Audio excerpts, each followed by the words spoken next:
Hello दोस्तों, welcome to Dhakad science classes. सभी साथियों को राम राम, गुड मॉर्निंग, सुप्रभात। साथियों, आज मनोविज्ञान की टेस्ट सीरीज नंबर 7 लेकर आया हूँ। ये भी संपूर्ण पाठ्यक्रम पर आधारित है और इसकी भी विशेषता यही है कि इससे भी साथियों दो दो प्रश्न प्रत्येक यूनिट से लिए गए हैं और बहुत अद्भुत प्रश्न हैं साथियों। कुल 6 यूनिट हैं, प्रत्येक यूनिट से दो दो प्रश्न लिए गए हैं, 12 प्रश्न कुल है हमारे। तो इस प्रकार हम इन प्रश्नों को सोल्व करते हैं साथियों। बहुत इंपॉर्टेंट प्रश्न है, प्रत्येक यूनिट से मैंने बहुत छानबीन करके दो दो प्रश्न लेता हूँ मैं। और ये कम समय में अधिक चीज़ आपको देने का सिद्धांत लागू किया है मैंने कि कम समय में बालकों को या मेरे विद्यार्थियों को या मेरे साथीगण को मैं क्या करूँ, अधिक चीज़ें दे दूँ। तो चलिए मैं स्टार्ट करता हूँ। आज का पहला प्रश्न आपके सामने आता है। आप मेरे को कमेंट करके जल्दी से बताते रहना कि कौन कौन से प्रश्न आपके सही हुए और कौन कौन से गलत हुए और स्कोर कौन सा रहा है। साथियों, आप जो भी इंपॉर्टेंट प्रश्न बोलूँ मैं उसका डायरेक्ट स्क्रीनशॉट ले लेना या फिर पीडीएफ प्राप्त करने के लिए हमारे टेलीग्राम ऐप को ज्वाइन कर लेना। चलिए स्टार्ट करते हैं। आज का पहला प्रश्न जो है, पहला प्रश्न आपके सामने आ चुका है साथियों। देखो पहला प्रश्न क्या कहना चाहता है आपसे। बहुत इंपॉर्टेंट प्रश्न है साथियों, इसका स्क्रीनशॉट जरूर ले लेना। इंपॉर्टेंट प्रश्न है ये, ऐसे प्रश्न अक्सर पूछे जाते हैं साथियों। इंपॉर्टेंट प्रश्न है। क्या कहना चाहता है, देखो एक विद्यार्थी मेडिकल कॉलेज में दाखिले का मतलब होता है साथियों प्रवेश। प्रवेश लेने के लिए कठिन परिश्रम करता है, मतलब हार्ड वर्क करता है, बहुत मेहनत करता है ताकि वह प्रवेश परीक्षा में उत्तीर्ण हो सके। प्रवेश परीक्षा में उत्तीर्ण हो सके, ये विद्यार्थी से अभिप्रेरित हैं। तो जल्दी से मुझे बताइए इनमें से विद्यार्थी किससे अभिप्रेरित है। जल्दी से बताइए कमेंट करके मुझे कि विद्यार्थी किससे अभिप्रेरित है। तो साथियों, आपके मन में प्रश्न आ रहा होगा कि इसका जो उत्तर होगा ना वो होगा ऑप्शन नंबर दूसरा। ऑप्शन नंबर दूसरा इसका मतलब इसका आंसर क्या जाएगा। ऑप्शन नंबर दूसरा इसका मतलब आंसर जाएगा हमारा अनुभाविक से अभिप्रेरित होता है। अनुभाविक से अभिप्रेरित होता है, इसका मतलब क्या हुआ साथियों, उसको पुरानी बातें याद हैं, पिछले पिछले अनुभव याद है उसको कि यदि मैं बहुत मेहनत करूँगा और बहुत ही हार्ड वर्क करूँगा तब जाके मैं परीक्षा में उत्तीर्ण हो सकूँगा, तो ही मेरा उसमें क्या मेडिकल कॉलेज में प्रवेश हो पाएगा, वरना तो मैं डॉक्टर ही नहीं बन पाऊँगा। तो इसलिए उसका क्या पुराने अनुभव बोल रहे साथियों। पहले वाले अनुभव जो है ना, जैसे उसके पिछले मित्र ने दी होगी किसी ने या किसी रिश्तेदार ने बताया होगा, पहले वाले अनुभव बोल रहे इसलिए बोलते हैं उसको अनुभाविक। अगले प्रश्न की ओर चलता हूँ मैं, इसका स्क्रीनशॉट ले लेना आप। अगले प्रश्न की ओर चल रहा हूँ, बहुत इंपॉर्टेंट प्रश्न था साथियों ये। अगला प्रश्न आपके सामने पेश होने जा रहा है। ये अगला प्रश्न हो चुका है, ये भी इंपॉर्टेंट प्रश्न ही है साथियों। ये क्या कहना चाहता है, देखो आपसे ये प्रश्न आपसे ये कहना चाहता है कि ये प्रश्न क्या कहना चाहता है साथियों आपसे, थोड़ा मैं जूम कर दूं इसको। देखो ये प्रश्न ये कहना चाहता है आपसे, आनुवांशिकता के मूल समवाक माने जाते हैं। समवाक का मतलब होता है साथियों गुणों को एक स्थान से दूसरे स्थान पर ले जाने वाले। जैसे कि मान लो कोई व्यक्ति लंबा है, कोई व्यक्ति क्या है साथियों लंबा है, तो इस लंबे के गुण को उस व्यक्ति से उसके बच्चों में ले जाने के लिए जो जिम्मेदार होते हैं ना, उसे बोलते हैं हम आनुवांशिक मूल समवाक। तो ये कौन होते हैं साथियों, आपने इसका करेक्ट आंसर बताया। ये प्रश्न पूछा गया है साथियों एग्जाम में, टीचर के एग्जाम में पूछा गया प्रश्न है। तो इसका जो करेक्ट आंसर होगा ना, आप खुद बता दो प्रोटीन क्या करती हैं साथियों। पहले इसका करेक्ट आंसर जो होगा ये जीन्स होगा। जीन जो होते हैं ना, ये जीन होते हैं, यही हमारे सूचना का भाग होते हैं। मतलब आनुवांशिक की जगह यहाँ सूचना आ जाए तो भी आपको ये लगाना है। तो अब आप इसका स्क्रीनशॉट ले ले, पहले मैं फिर आपको क्या बताता हूँ, इसकी व्याख्या बताता हूँ। तो अब ध्यान देना साथियों, प्रोटीन जो होते हैं ना, इसको हम शरीर के कोशिका के निर्माण की इकाई, मतलब कोशिका की क्रियात्मक इकाई बोल सकते हैं किसको, प्रोटीन को।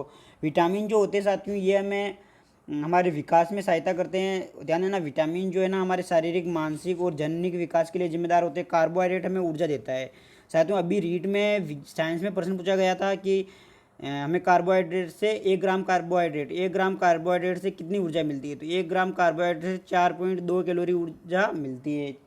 तो अगले प्रश्न की ओर चलता हूँ मैं। अगला प्रश्न आपके सामने पेश है, देखो क्या है। अगला प्रश्न बहुत इंपॉर्टेंट है, इसका भी आप स्क्रीनशॉट लोगे क्योंकि इंपॉर्टेंट प्रश्न है। देखो क्या कहना चाहता है प्रश्न आपसे, निम्न में से ध्यान देना साथियों, प्रश्न क्या कहना चाहता है, निम्न में से क्या आजकल दी जा रही शिक्षा की प्रमुख विशेषता है। मतलब ये जो हमें शिक्षा की विशेषता दे रखी है, इनमें से आपको ये बताना है कि आज के ज़माने में कौन सी शिक्षा दी जा रही है। तो जल्दी से मुझे आंसर बताइए इसका। तो साथियों ध्यान देना, आजकल की जो शिक्षा है ना, ऐसी शिक्षा दी जा रही है जिससे बेचारा बालक है ना शिक्षा प्राप्त करके 1 रुपया भी नहीं कमा सके। ऐसी शिक्षा दी जा रही है आज के ज़माने में। कैसी शिक्षा दी जा रही है आज के, इसमें शिक्षा दी जा रही है साथियों, इसमें ज्ञान का स्वरूप एकदम सैद्धांतिक है। मतलब जो ज्ञान जो दिया जा रहा है ना साथियों, बिल्कुल किताबी ज्ञान है बस। जो किताब में लिखा वही सही है, बाकी दूसरा वास्तविक कोई कोई किसी के सृजनात्मक विचार किसी को एक्सेप्ट नहीं किया जाता है, बस जो किताब में लिखा हुआ है वो सही है। मतलब कि साथियों आजकल की जो शिक्षा है ना पूर्णतः सैद्धांतिक बेस पर हो गई है, मतलब इसको वास्तविक जीवन से या व्यक्ति बेरोजगार बनते जा रहे हैं इसका मतलब इसको कोई टेंशन नहीं, बस इसको तो क्या है कि डिग्रियां देनी है लोगों को। तो ये क्या हो गई, बिल्कुल सैद्धांतिक थ्योरेटिकल तो हो गई है साथियों, नहीं हुई क्या शिक्षा, बिल्कुल हो गई। तो इसकी विशेषता क्या है साथियों, प्रमुख विशेषता इसकी ये हो गई एकदम सैद्धांतिक हो गई है। अगले प्रश्न की ओर चलता हूँ मैं। अगला प्रश्न आपके सामने क्या है, देखो चौथा प्रश्न जो आता है आपके सामने इंपॉर्टेंट प्रश्न है साथियों। क्या कहना चाहता है प्रश्न आपसे, मानव व्यक्तित्व परिणाम है, मतलब मानव का जो व्यक्तित्व है वो किसका परिणाम है। आप ये बताओ कि मानव का जो व्यक्तित्व है वो किसका परिणाम, ये आपको बताना है इसमें। तो इसका करेक्ट आंसर क्या होगा जल्दी से, तो इसका करेक्ट आंसर होगा साथियों ध्यान देना, आनुवांशिकता और वातावरण की अंतःक्रिया का जो परिणाम होता है ना वो होता है मानव का व्यक्तित्व। तो इसका करेक्ट आंसर समझ में आ गया होगा, क्या होगा, आनुवांशिकता और वातावरण की अंतःक्रिया। मैं अगले प्रश्न की ओर चलता हूँ साथियों। अगला प्रश्न आपके सामने क्या है, देखो अगला प्रश्न इंपॉर्टेंट है, स्क्रीनशॉट जरूर लेना है इस प्रश्न का। आप ये प्रश्न क्या कहना चाहता है आपसे, देखो ये प्रश्न कहना क्या चाहता है आपसे, ये प्रश्न आपसे ये कहना चाहता है कि साहब आप ये बताओ कि पूर्वाग्रही किशोर किशोरी अपनी के प्रति कठोर होंगे, मतलब कि जो किशोर किशोरी होते हैं वो किसके प्रति कठोर होते हैं ये आपको बताना है इसमें। तो बताइए जल्दी से मुझे इसका आंसर क्या होगा। इसका आंसर होगा साथियों ध्यान देना, समस्या। जो पूर्वग्रही किशोर किशोरी जो होते हैं ना वो समस्या के प्रति बहुत कठोर होते हैं साथियों। तो अगले प्रश्न की ओर मैं चलता हूँ। अगला प्रश्न आपके सामने पेज से देखो ये प्रश्न आ चुका है। अगला प्रश्न आपके सामने बहुत इंपॉर्टेंट प्रश्न है। क्या कहना चाहता है, ये प्रश्न करके बता दो ना तो पक्का है कि आप रीट की तैयारी बहुत अच्छी कर रहे हो। बहुत अच्छे लेवल का प्रश्न लिया है आपके लिए, स्पेशल उन स्टूडेंट के लिए जो कि ये कब से सोच रहे कि हमारी तो तैयारी हो गई है, रीट का एग्ज़ाम नहीं हो रहा है, मनोविज्ञान हमने 10 बार पढ़ लिए। अगर मनोविज्ञान आपने 15 बार भी पढ़ लियो ना तो इसका करेक्ट आंसर मुझे जल्दी से बता दीजिए कमेंट करके। प्रश्न क्या है देखो, निम्न में से किस मनोवैज्ञानिक ने संवेगात्मक बुद्धि पर काम किया था, मतलब कि संवेगात्मक बुद्धि पर काम किया था वो बताना है आपको। कौन सा मनोवैज्ञानिक है, ये 3 मनोवैज्ञानिक दे रखे हैं, 3-4 मनोवैज्ञानिक दे रखे हैं, उनमें से कौन सा मनोवैज्ञानिक है जिन्होंने संवेगात्मक बुद्धि पर काम किया था। तो जल्दी से आंसर अब आपके मन में आ रहा होगा एक पर्सन सर इसका हार्डवर्क गार्डन हो सकता है, डेनियल गोलमैन हो सकता है, मेयर भी पढ़ा है, इनमें से कौन हो सकता है। तो आप किसी का तो आंसर जा रहा होगा ये, किसी के मन में आ रहा होगा सर ये भी हो सकता है। लेकिन साथियों ध्यान देना, मैंने बताया था ना भूकंप वाला ऑप्शन जब भी आता है ना तो पूरे स्टूडेंट को क्या करता है, गिरा देता है। साथियों ध्यान देना, रीट में जो कट ऑफ का अंतर रहता है ना, आप सोच रहे होंगे कि नहीं कि पिछली बार ऐसे भी थे जिनके 116 नंबर थे उनका भी रीट में सिलेक्शन नहीं हुआ साथियों।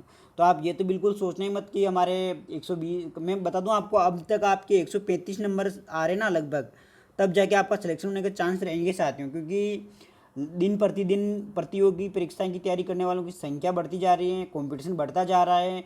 और तैयारी देखो अच्छे अच्छे कोचिंग संस्थान हैं, यूट्यूब है, जो लोगों सब लोगों तक फैल गए हैं अब ये। तो ये मान के चलो कि आपके 135 प्लस होंगे तब जाके आपका रीट में सिलेक्शन का चांस बनेगा। तो ऐसे पर्सन अगर आपने 1% भी गलत कर दिया ना तो आपको, मेरे को पता है कि माइनस मार्किंग नहीं लगेगी, प्लस 1 नंबर से आपकी ज़िंदगी बर्बाद भी हो सकती है और प्लस 1 नंबर से आपकी ज़िंदगी निखर भी सकती है। तो इसका करेक्ट आंसर बताता हूँ आपको, इसका करेक्ट आंसर जो होगा उक्त सभी होगा। साथ ही ध्यान देना, संज्ञानात्मक बुद्धि जो संवेगात्मक बुद्धि जो है ना, संवेगात्मक बुद्धि पर हार्डवर्क गार्डन ने भी काम किया था, डेनियल गोलमैन ने भी काम किया था और जॉन डी मेयर ने भी काम किया था और पीटर साल्वे ने भी काम किया था। अगले प्रश्न की ओर चलता हूँ मैं। अगला प्रश्न आपके सामने क्या है, देखो ये प्रश्न बहुत इंपॉर्टेंट प्रश्न ले है मैंने आपके लिए स्पेशल। तो देखो ये प्रश्न क्या कहना चाहता है, ये प्रश्न आपसे ये कहना चाहता है साथियों, सतत एवं व्यापक मूल्यांकन में व्यापक मूल्यांकन शब्दावली का तात्पर्य है। सतत एवं व्यापक मूल्यांकन में व्यापक मूल्यांकन शब्दावली का तात्पर्य है। तो इसका तात्पर्य क्या है जल्दी से मुझे बता दीजिए आप, इसका तात्पर्य क्या है। तो ध्यान देना साथियों, अब मैं बताता हूँ इसका करेक्ट आंसर। इसका करेक्ट आंसर जो होगा ना, इसका करेक्ट आंसर हो जाएगा आपके पास ऑप्शन नंबर 2, शैक्षिक एवं शैक्षिक क्षेत्र का मूल्यांकन। ये जो होता है ना इसमें ये होता है व्यापक मूल्यांकन की शब्दावली। अब आपके मन में आ रहा होगा कि साहब ये क्या होता है। तो साथियों ध्यान देना, एक चीज़ बता दूं मैं, शिक्षण जो होता है ना साथियों, शिक्षण ध्यान देना 3 शब्द आते हैं हमारे पास। एक तो आता है शिक्षण है, शिक्षण क्या होता है साथियों, शिक्षण ये होता है, शिक्षण प्रक्रिया जो होती है ना, शिक्षक के द्वारा पाठ्यक्रम को कक्षा में पढ़ाना, इसे तो हम बोलते हैं शिक्षण प्रक्रिया। और शैक्षिक प्रक्रिया का मतलब क्या होता है साथियों, शैक्षिक प्रक्रिया का मतलब होता है जीवन पर्यंत चलने वाली प्रक्रिया। हम जीवन पर्यंत किसी न किसी रूप में कुछ न कुछ सीखते रहते हैं, उसे हम बोलते हैं शैक्षिक प्रक्रिया। एक होता है साथियों शैक्षणिक प्रक्रिया। शैक्षणिक प्रक्रिया जो होती है ना, विद्यालय की व्यवस्था सरकार या गांव वालों के द्वारा चलाई जा रही है, उसे बोलते हैं हम शैक्षणिक प्रक्रिया। तो समझ में आ गया होगा तीनों शब्द। अगले प्रश्न की ओर चलता हूँ मैं। अगला प्रश्न देखो, इंपॉर्टेंट प्रश्न है, आपके सामने पेश होने जा रहा है। इतना इंपॉर्टेंट प्रश्न है, ये आर्टेड से लिया गया प्रश्न है साथियों। क्या कहना चाहता है, देखो प्रश्न ध्यान से देखना। प्रश्न नंबर 8 है, ये बच्चे के लिए निःशुल्क एवं अनिवार्य शिक्षा का अधिनियम, शिक्षा का अधिकार अधिनियम कितने वर्ष के बच्चों के लिए लागू होता है। मतलब आरटेड की बात कर रहा है। आरटेड जो है ना, आरटेड कितने वर्ष के बच्चों के लिए लागू होता है। तो ये तो मैंने, आप जल्दी से मुझे बताइए इसका आंसर। तो इसका आंसर होगा साथियों, ध्यान देना, इसका करेक्ट आंसर जो होगा ऑप्शन नंबर 2, 6 से लगाकर 14 वर्ष की जो बालक होते हैं उनके लिए शिक्षा का ये अधिनियम है, आरटेड है, लागू होता है।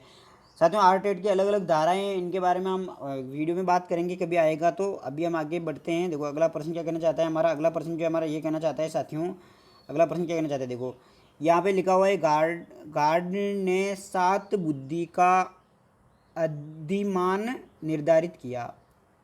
ये अधिमान निर्धारित किया, इनमें से कौन सा नहीं है, बताना चाहती हूँ।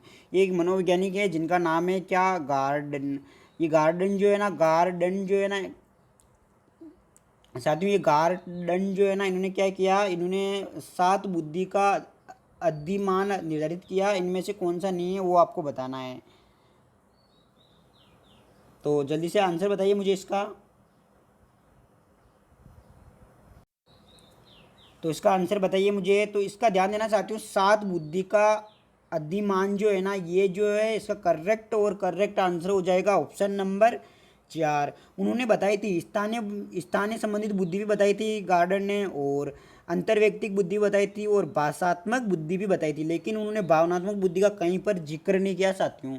तो ठीक है ना, अगले प्रश्न की ओर चलता हूँ मैं। अगला प्रश्न आपके सामने पेश है। देखो 10वां प्रश्न आ चुका है। ये प्रश्न बहुत इंपॉर्टेंट है, इसका करेक्ट आंसर मुझे बताएंगे आप। देखो क्या है इसका करेक्ट आंसर। यदि बच्चे की मानसिक आयु 5 वर्ष तथा वास्तविक आयु 4 वर्ष है, तो बच्चे की आयु क्या होगी। साथियों ध्यान देना, एक चीज़ बता दूं मैं, एक सूत्र आया था, मानसिक आयु बटा वास्तविक आयु। मानसिक आयु बटा वास्तविक आयु, ये किसने दिया था सूत्र, ये प्रश्न पूछा जा सकता है आपसे। तो आप मेरे को बताओगे मानसिक आयु, यहाँ पे लिख रहा हूँ मैं, देखो मानसिक आयु को मैं लिख रहा हूँ MA, मानसिक आयु को मैं लिख रहा हूँ MA, और इसको लिख रहा हूँ मैं CA। मानसिक आयु को किससे लिख रहा हूँ मैं, MA, और वास्तविक आयु को लिख रहा हूँ मैं CA से।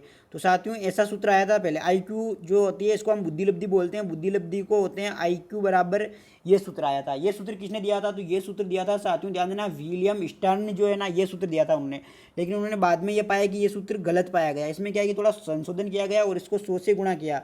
ये 100 से गुणा किसने किया साथियों, ये 100 से गुणा जो किया था ना, ये किया था हमारे टर्मन साहब है। टर्मन ने 1916 में इसको गुणा कर बुद्धि का वर्तमान सूत्र दिया। तो साथियों ध्यान देना, ये सूत्र डायरेक्ट एक बार टेट में पूछा गया, सीटेट में ये सूत्र डायरेक्ट पूछ लिया, ऐसा का ऐसा सूत्र। तो पहली बात तो आपको ऐसा का ऐसा सूत्र याद रखना है। अब ध्यान देना साथियों, अब क्या करना है, ये जो सूत्र है ना, इसमें देखो मान दे रखा, क्या मानसिक आयु MA तो दे रखा हमारे पास, MA क्या दे रखा, ये दे रखा, CA दे रखा ये। तो अब देखो मैं इसको सोल्व करता हूँ। इसको सोल्व करने के लिए मेरे क्या MA ऊपर रखना है, 5 को मैंने क्या रख दिया, ये ऊपर रख दिया, और 4 को कहाँ रखा मैंने, 4 को नीचे रख दिया। गुणा किससे करना है, 100 से। 100 से मैंने इसको गुणा किया ना साथियों, तो क्या आ जाएगा, देखो इससे तो मैंने इसको काट दिया, कितनी बार कट गया, ये 2 बार कट गया, ये 50 बार कट गया। तो इसको मैं 50 को देखो गुणा करता हूँ तो ये कितना आ जाएगा, 150 तो ऊपर आ रहे हैं मेरे, 250 तो ऊपर आ रहे हैं, नीचे 2 आ रहे हैं। तो इसमें भाग दूंगा तो कितना आ जाएगा, 125 आ रहा है। 125 आ रहा है तो ऑप्शन नंबर A सही हो जाएगा। तो साथियों इसका करेक्ट आंसर क्या हो जाएगा, ऑप्शन नंबर A सही हो जाएगा। तो ध्यान देना, IQ कितनी हो जाएगी, 125 हो जाएगी IQ। तो इसका स्क्रीनशॉट ले लो आप। मैं अगले प्रश्न की ओर चल रहा हूँ, इसका स्क्रीनशॉट ले लेना। अगला प्रश्न जो है हमारा, ये देखो ये क्या कहना चाहता है आपसे, ये प्रश्न ये कहना चाहता है आपसे कि साहब जन्म के समय बालक की स्मरण शक्ति होती है, याद करने की शक्ति होती है कितनी होती है, जल्दी से बताइए मुझे। तो इसका करेक्ट आंसर होगा बहुत कम होती हैं। आप खुद ही सोचो ना, एक बालक है उसको आप बोलोगे, मतलब छोटी छोटी चीज़ें वो भूल जाता है। मतलब छोटा बालक जो होता है ना, जन्म के समय बालक की स्मरण शक्ति बहुत कम होती है साथियों, धीरे धीरे इसका विकास होता रहता है। 6वां अवस्था तक आते आते उसके अधिगम की जो ये स्मरण शक्ति होती है बहुत तीव्र हो जाती है, और ये 15-16 वर्ष की आयु तक लगभग मतलब विकास जो होता है ये मतलब पूर्ण हो जाता है। ठीक है, तो अगले प्रश्न की ओर चलता हूँ मैं। आज का लास्ट और फाइनल प्रश्न है साथियों आपके सामने, बहुत इंपॉर्टेंट प्रश्न है। देखो ये प्रश्न आपको बताना होगा, नया प्रश्न है। किस मनोवैज्ञानिक ने माना है कि उचित वातावरण से बुद्धि लब्धि में वृद्धि होती है। मतलब कौन सा मनोवैज्ञानिक है जिसने ऐसा माना है कि उचित बुद्धिलब्धि से वातावरण में क्या मतलब उचित वातावरण से बुद्धिलब्धि में वृद्धि होती है। साथ ही यहाँ पे दो प्रश्न बन रहे हैं, एक तो मनोवैज्ञानिक कौन सा है वो भी आपको पता चल जाएगा, और एक ये पता चल जाएगा आपको कि ये प्रश्न पता चल जाएगा। तो चलिए करेक्ट आंसर क्या होगा जल्दी से बताइए मुझे। तो इसका करेक्ट आंसर होगा साथियों स्टीफन जो है ना, स्टीफन, ये स्टीफन है, स्टीफन्स ने ये बात मानी कि उचित वातावरण से बुद्धि लब्धि में वृद्धि होती है। तो अगले प्रश्न, अब तो लास्ट प्रश्न था साथियों ये। और मेंडल साहब ने क्या कहा था, मेंडल साहब ने देखो इनने विकास के सिद्धांत दिए थे और इन्होंने मटर के पौधे पर प्रयोग किया था। ये क्लर्क जो है CL क्लर्क है, इन्होंने भी मनो अधिगम के संबंधित सिद्धांत दिए थे। तो साथियों ध्यान देना अगले अब लास्ट प्रश्न तो वो था ये आज। और साथियों ध्यान देना आप क्या करोगे, मैं इस चैनल पर आपको क्या कर रहा हूँ, इस चैनल पर मैं आपको रीट की तैयारी करवा रहा हूँ।